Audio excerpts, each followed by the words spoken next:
Hey BookTube, welcome to Today in My Library. Today I have a review for you, the Delirium series by Lauren Oliver.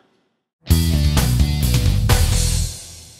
going to review this as an entire series. Let me talk about, first of all, the things I loved about the series. And I have to begin by saying Lauren Oliver is a fantastic writer. She writes so beautifully. I remember in Delirium, one of the lines was something about Alex standing by the shore and he was a brushstroke against the sky. There's just the imagery right there. I loved that because I could see it. Her writing is fantastic. Can I say that word enough times? Fabulous. Unbelievable. Incredible. I have also seen Lauren Oliver on YouTube videos, and she seems to be just a delightful person. I love the premise of the series. I thought that it was innovative and new. If you've not read these books, then let me just briefly tell you that the book is about a society in which love is a disease, and our character is named Lena, and it's the story of her life. On audio, these are narrated by Sarah Drew, who is as unequaled as Lauren Oliver as a narrator. You may know her as Kepner on Grey's Anatomy. She's so good. I love the writing, I love the premise, I love the narration, I love the imagery. These were all things I loved about the series. So now each book individually, Delirium, absolutely fell in love with that book. I have gone back to that book on audio and listened to little sections of it over and over and over again because it grabbed my heart. I really don't have anything bad to say about it. I really don't. It's one of my top 5 books of all time. I loved it. I loved watching Lena grow and change from the young, kind of naive girl that she was into just knowledgeable about the reality of her society and her situation. I loved Alex's tenderness with her.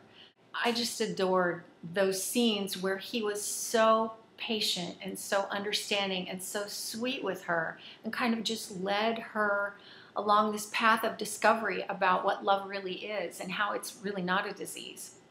I thought the action in it provided a lot of good tension, and the plot was great. And the ending, of course, left me gasping. I thought, oh, thank God the next book is already out, because it was out at the time that I read Delirium. So again, I have nothing bad to say about that book. I adore Delirium. Okay, and the next book, Pandemonium. It was okay. It went a direction that I did not expect nor wanted it to go. I think that with writers sometimes, as they're writing, the characters go a direction that the author, who is in control and whose imagination this is coming from, just doesn't expect. All of a sudden, the character has run away with the book, and I think that kind of happened here. I don't think it had to happen. I will tell you that the good things that I liked about the book were that Lena grew.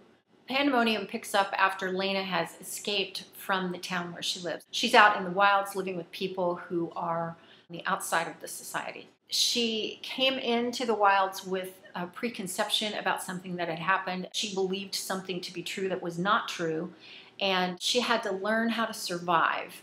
She had always lived in a city, and like any city person, all of a sudden she's on this, wilderness camping trip. And Pandemonium is really a story about survival. It's about her surviving this experience outside the society and in this unfamiliar place. The bad things. As I said, I did not like the direction it went at all. I didn't like the focus of the book. With a book about love, I just didn't like the way that the focus shifted to changing the society's view of love. I wanted more love. I wanted more romance.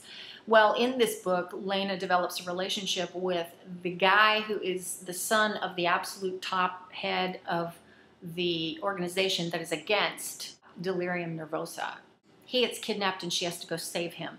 So she turns into the person that is educating him about love. And I was not invested in him. His name is Julian.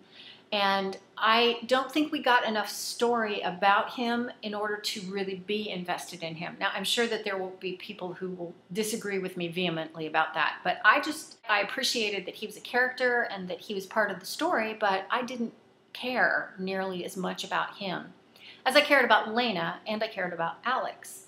Alex was absent in this book, and I think that was not good. I don't think that was good at all. I don't think that we got anything that we expected about Lena and Alex in this book. And there is a cliffhanger at the very end, which is a total shocker. So overall, I think Pandemonium was just not my cup of tea. I was really disappointed in it after having been so pleased with Delirium. I pre-ordered Requiem. I waited for it. I was just on the edge waiting to see what happened. Hated Requiem. Hated it. Well, maybe I didn't hate it, but I did not like it at all. Not at all. I didn't like the direction it went. I didn't like what happened. I didn't like the way the characters behaved. I will tell you what I thought was good about it. Well, again, the writing. The writing is unequaled. She's just such a beautiful writer. And you know, honestly, I could forgive the whole series on the writing alone. And of course, you know, there's nothing to forgive about Delirium, but Requiem, another good thing, it introduced Annabelle, who was Lena's mother, who had not been a part of the picture up to that point. And as well as Pandemonium, the secondary characters like Raven and that whole company of people in the wilds, you got more of that whole contingent also in Requiem. And Requiem is kind of a journey of this group of people in the wilds who are outside of the society coming back in to the society and changing it, and Julian, who we met in Pandemonium, gets captured and is going to be executed. And so then it turns into saving him.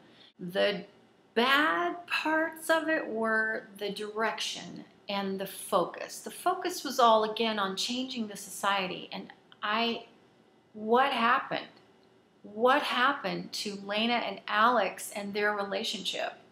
I understand that she created a love triangle with Julian. Hated that. Hated that.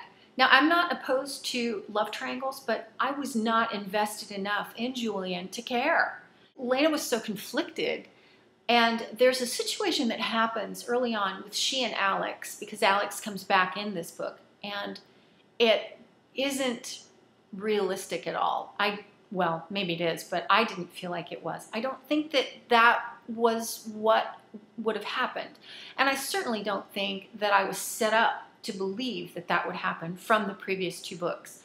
I don't like it when I feel like I've been manipulated, and I did feel like that. Alex and Lena were at odds pretty much the whole book, and I think if you were going to do that, do it in Pandemonium and then resolve it all in Requiem. And I was expecting resolution, and I got nothing. Nothing. There was no romance. There was no romance. There was conflict, and not just conflict between Alex and Lena and Julian, but there was conflict in a broader sense, in that you had the conflict between the guerrilla fighters and the outsiders, of which Lena and Alex and Julian and Raven and Annabelle were all a part, the resistance. And then you had the society. And so the whole thing turned into this big, let's change the society. Oh, the great things that can happen when you change a society. And the whole ending of the book was all about that. It didn't resolve anything.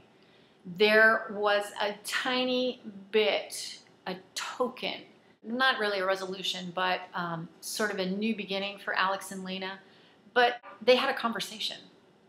I didn't want a conversation. I wanted resolution. I wanted, for the whole thing to kind of get summed up. This was the last book, and I wanted it all to kind of tie together.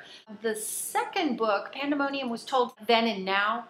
Requiem was told from alternating points of view. So you had Lena's point of view, and then you had Hannah's point of view. Hannah was her best friend back in Delirium. We don't really know about her much in Pandemonium. And then she comes back in Requiem, and we kind of get a whole backstory about the society again, and what it's like to be cured, and her relationship with her new husband, and the politics of all of it. So, okay, we had politics, but the politics, I felt, should have been the backdrop, not the focus. And I was so disappointed in Requiem. I feel like the series started really high and just kind of went downhill from there. I know there are pretty much tons and even most people that would disagree with me. And I'm sorry, Lauren Oliver. I just love you and I love your writing, but I have to say that Requiem taught me a good lesson, and that was not to get too emotionally invested in a book or a series. There were several series that I've read since I read the Delirium series, and I have been so satisfied with the endings. They bring everything to a wonderful conclusion, and I know Lauren Oliver felt that she did that, or obviously she wouldn't have concluded things the way she did. But I couldn't go with it. I just couldn't do it. So that's my review on the Delirium series. I'm sure you have differing views, so please feel free to comment on those below. Lots of people have done reviews on these books. I am kind of late to the party, but there's my take on it. I will see you next time. Thanks for watching.